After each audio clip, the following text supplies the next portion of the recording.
So there's a Mefurish song which you have a little bit of a problem with in today's share. The song goes like this: ain't going to work on Saturday. It's a Mefurish song. Maybe we'll do a rendition a different time. Okay. Okay, Baruch Hashem, the item knows the song, but we have a big kasha. The kasha on the song, Rabbi say, is, how is it then?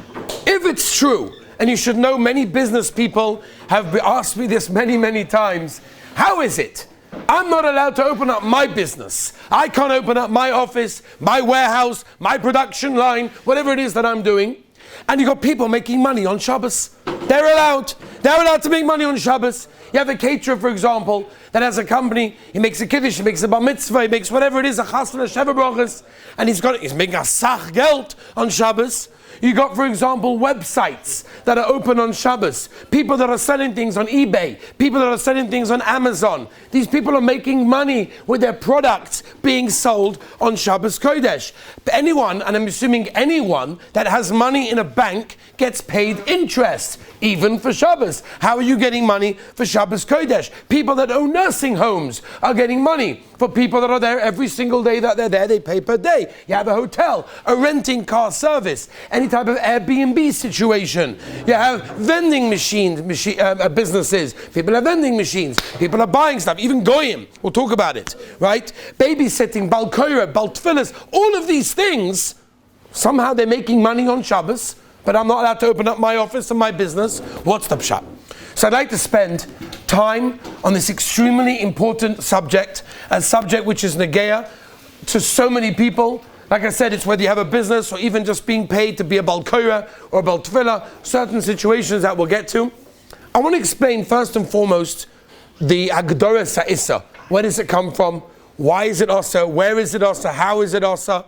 Which we'll probably spend today on. And then we'll try to go through Be'ezus Hashem tomorrow. We'll try to go through all of the practical examples based on what we've learned and try to fit them in, whether they're asa or mutter and why they're mutter, which I think is very, very crucial for us to understand.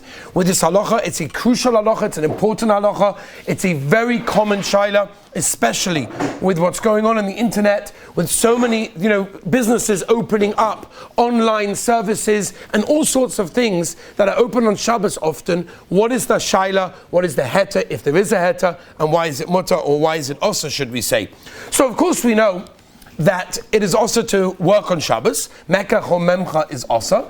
But there's also a makor for this specific issa that we're discussing today, and that comes from the Gemara in Bam Metzia Daf Nun Ches Amud Aleph, where the Gemara says, and I quote in English, that if a person hires a worker to work, to watch his cow, to watch his child, to watch his produce, or anything similar to that, the Gemara says in Bam Metzia and Ches Amud Aleph, do not give him what we call Schar Shabbos. Don't give him the schar, the reward, the wages for Shabbos Kodesh. But if you hire him for a year or a week, which we'll get to, that may be mutter, which Rashi says is havla, which we'll talk about Be'ezus Hashem as we go there. Now, what's the reason? Why can't I give someone money? What's the issur of someone paying someone on Shabbos for a service that was done on Shabbos? So Rashi says in Ksubas Daf Samach Daled Amud Aleph, it is a problem of Schar Shabbos is Gzeira Mishum Mekach or Memkar, which the Rambam says, by the way, in Perek Chav Gimel, Halacha Yud Beis, the Rambam says the issur of Mekach HaMemcha, the issur of business transactions on Shabbos Kodesh, is the issur, is Gzeira Shema Yichtov, that you may come to write. So the Gzeira over here is Gzeira D'Rabbanan, of doing business transactions, says the Rambam, as a gzeira you may come to write, which is a normal thing to do when you do business. When you receive money, pay money, you write things down, keep an account of them. Therefore, says Rashi in Ksubas, therefore says the Rambam in Hilchas Shabbos, then Avada, it's the problem. Now it's true, there is a Rashi in Beitza Daf Lamed Zayin Amud Aleph that said Mimtza Chavtzucha, only your Chavetzim is also, but not stam business things. That's Rashi in Beitza, but Al-Koponim, Roiv Rishonim hold, like the Rambam and Rashi over here in Ksubas. That's simple. The reason of doing business on Shabbos transactions, Mekach Memcha, Schar Shabbos, which is what we're dealing with, is the issa of Gzeira Shema Yichtov in that case. It means we're worried that a person will come to write. The Mishnah Berurah Halacha L'Maisa, the Chofetz Chaim, Paskins this way, in the beginning of the Siman Shin Vav, very very clearly that the issa over here of paying someone for services done on Shabbos is Gzeira Shema Yichtov. Okay, now Lemaisa, the question over here is, who's the issa on? Is the issa on the person paying the money, or is the issa on the person receiving the money?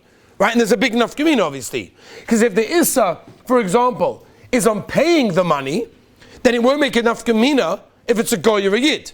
If the issa is on receiving the money, so then I could give it to a goy. I could pay a goy for services that are done.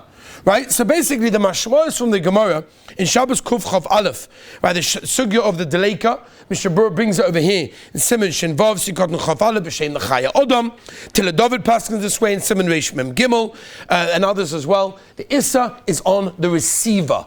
So the Issa of Schar Shabbos is not really to pay the money, but is rather to receive the money for a service that may have been done in that case. Now, the only really nafkamina over here it makes is, of course, paying a goy.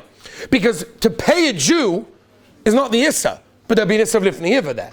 Because even if the issa is to receive the money, but if I'm paying a Jew, I'm over on lifnei iva. Somebody called me one time, he had twins, he rented a nurse for a couple of days, and he wanted to know, is a Yiddish nurse, a Jewish woman that looked after the babies at night, whatever it was, one of the days for Shabbos, how's he allowed to pay her? So good, it's her shaila, she's allowed to ask her Rav how to receive the money. We'll talk about maybe a Terim. But ask him, how can I pay a babysitter? How can I pay someone if it's a shaila of Nifnei Yiva? So it means to pay a goy would be mutter. I'm allowed to pay a goy for services that were done, obviously providing that the business that they did was mutter because of Maris Ayin or other problems as well, that maybe we'll get to a different shiurim. But as to paying the Schar Shabbos, to pay a goy is mutter, to pay a yid will be also of Lifnei Iva, but the issa that we're discussing is receiving the money. So receiving money on Shabbos is the issa of Schar Shabbos over here. Bidi Eved. Whatever person got the money, he received the money already. What do you want me to do now? Say this, I was over. I didn't know. Until now, I didn't come to the shir, I didn't know about it, I received money. Now what do I do in this case? Bidi Eved. What do we do in that case? So the Shulchan Aruch says very clearly in Simon Reish Mem, Hey Sivov, Mishabur over there, Sikot Chav Gimel, Shulchan Aruch Harav and Balatanya, Daruch HaShulchan and others say that it's also hano. It's also bahano. You can't have any hano from the money that you received for a business or a product or a service that was done on Shabbos Kodesh, which basically means you have to return the money to whoever you got the money from, unless of course there was a heta, which we will be talking about. The Ritva says, by the way, in Avodah Zarah, the Ritva says, throw it to the Yam. Pashuk Zoyvik Liyam, throw it to the sea. Osabano, Balatanya and Shulchan Aruch Harav and Graz, Parsons and Reish Mem Hey, the same thing. The Chassam Sofer in Chedekei Choshe Mishpat Kut Tzadi Dalet brings down with Moshe Paskins Halacha Lamaisa Nigus Moshe Chedekei Dalet or Chaim Chavtes that everybody should give it to tzedakah.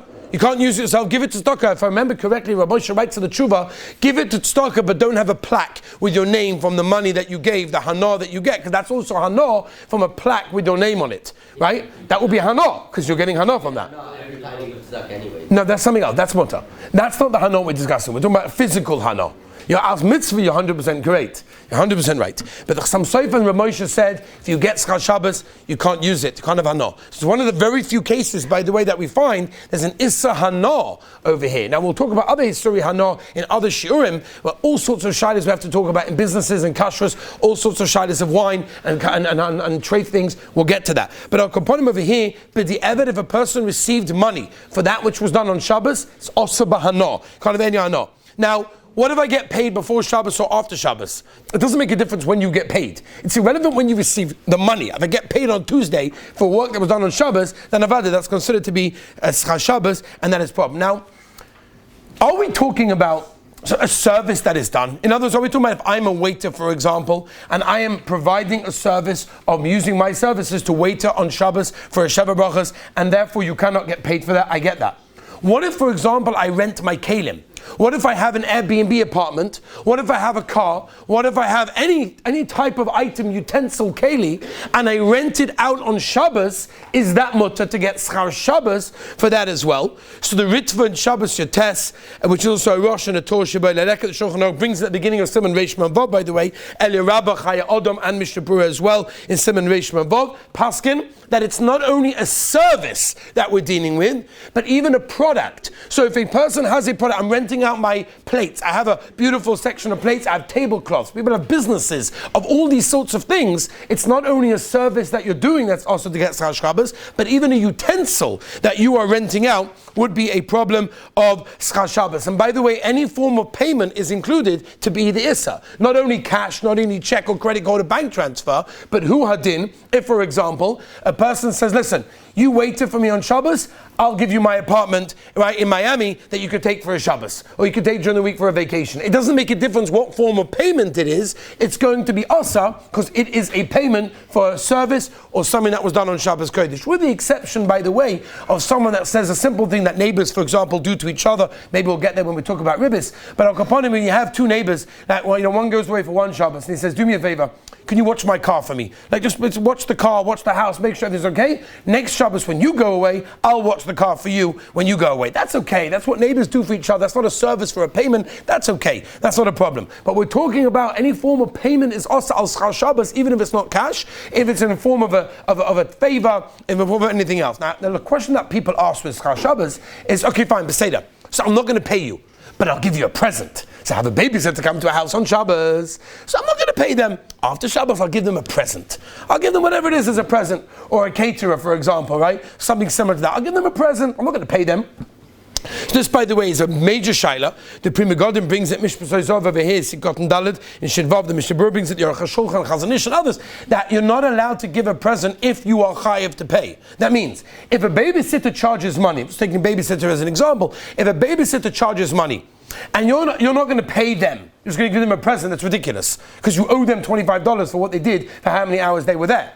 Calling it a present, another name, Shinu Hashem, calling it a different name is not going to help. It's not going to make it a heta.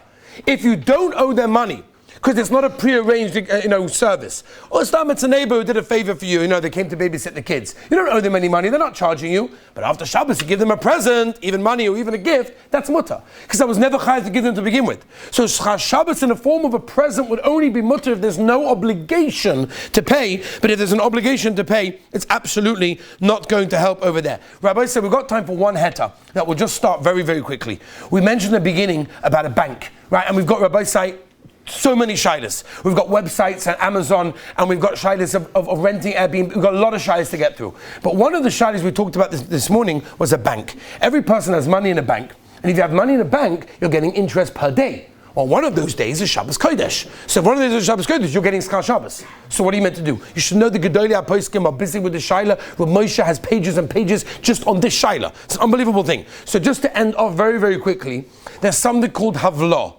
And Rashi brings it in Bab Metzia on the Gemara that we mentioned just a moment ago, something called Havlah, which means, and the Shulchan Aruch brings this way, Halacha L'Maisa, Shulchan Aruch paskins that Havlah works, Shinvav Siv Dalet, that L'Maisa like this. If I can Havlah, which means if I can absorb the payment into something else, then it's not called Schar Shabbos. For example, the Gemara says, if I rent someone for a week, then I'm allowed to pay him. Yeah, but one of those days was Shabbos. Yeah, but I rented him for the whole week. So in other words, there's a big mistake over here. People think like this. If I have, let's take a babysitter as a simple one. I have a babysitter on a Sunday, a Wednesday, and a Shabbos. And every day the babysitter charges $20. So I owe the babysitter $60. This is great. Havlah. I can pay the babysitter after Shabbos $60 because Sunday, Wednesday, and Shabbos. One of the days was Shabbos. But in my case, I'm giving you $60 for the whole time. Doesn't work. Why? Because there they charge per time. And if they wouldn't have come on Shabbos, you would have deducted $20 and paid them only $40. Which means what you're paying during the week is per hour. Which means you can't pay the payment during the week and say, this is for everything. It doesn't work that way. But if you get someone to do a job, for example, a caterer, and this is very negaya. Yiddish caterers are working on Shabbos Kodesh. How are they making money? We'll talk about different heterim. One of the heterim is Havlah, which means if I can absorb the payment in something else, right? For example, I take someone for a job and say, listen, you have to do this job, right? You want me to make me a kiddush. There's a lot of preparation before Shabbos, there's preparation Motzah Shabbos, and there's of course on Shabbos. So I'm paying you for the whole job. I'm not paying you for this and this and this. I'm paying you for one thing. And I'm paying you the whole amount, $100 to make me the kiddush, which requires work. work Erev Shabbos, Motzei Shabbos, and of course on Shabbos. Paying you for one thing. When I'm paying you for one thing, even if some of that was on Shabbos, then it's going to be mutter. Zukba Moshe and Shuvas, a gewaltige Sache, Rabbi said. This is mamish what we're talking about. You look it up in Chelik Dalet Simon Nun Tes. Min Chayzitzka has a tshuva also Chelik Tes Nun Tes. Debet Tzini Rabban Bei Moshe Chelik Hey Simon Kov. Rishleim Zalman, Kini Shabbos, Yalki Yosef, and others as well. But Tzedach Chachma Shvi Shabbos, and others. They all say that the same heter applies to a bank. Why does it happen to a bank? The problem is like this: your bank generally goes by 12 to 12. It doesn't go by shkia or till alois or till nacht. It doesn't work that way. Banks work from 12 to 12. If that's the case, Shabbos Kodesh, as we know, is not Baruch Hashem 12 to 12. It's from shkia until nacht. If that's the case, every day that they give me interest, absorbed in that day is chol, is weekday, and mimela there's no problem of receiving Schar Shabbos. Dubi is concerned what's going to be with a 2-day yontif. When you have a 2-day yontif or even a 3-day yontif, you got a problem. Mitzvah Shem Rabbi said tomorrow we shall continue Be'ezus Hashem some of the shilas that are Nageya. Have a wonderful day.